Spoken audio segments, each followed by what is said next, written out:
हम भले ही बसते हैं अलग अलग मोहल्लों में, लेकिन एक ही वतन के लिए मरते हैं। हम भले ही अलग अलग जाति, पंथ या मजहब से हैं, लेकिन इंसानियत को अपनी सर आंखों पर रखते हैं।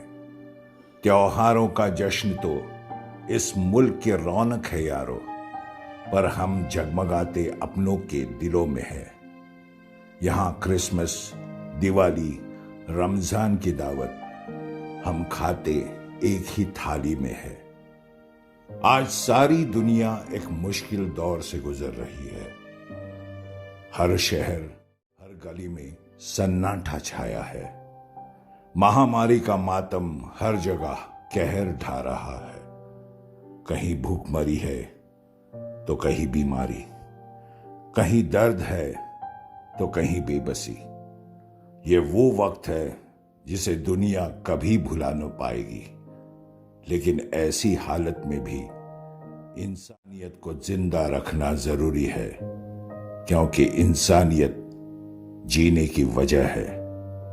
इंसानियत इंसान की पहचान है। तो आओ दुनिया की हिफाजत के लिए हम इबादत करें। इस साल रमजान की नमाज घर से ही अदा करें। मालेगांव की आवाम को रमज़ान की और ईद उल फित्र की बहुत बहुत बधाइयाँ।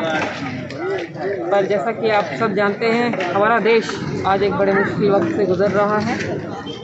इसके मद्देनज़र केंद्र सरकार और राज्य सरकार दोनों ने ही लॉकडाउन 4 का जो आदेश निकाला है, उसमें किसी भी तरह के धार्मिक स्थल पे जाने की पाबंदी है।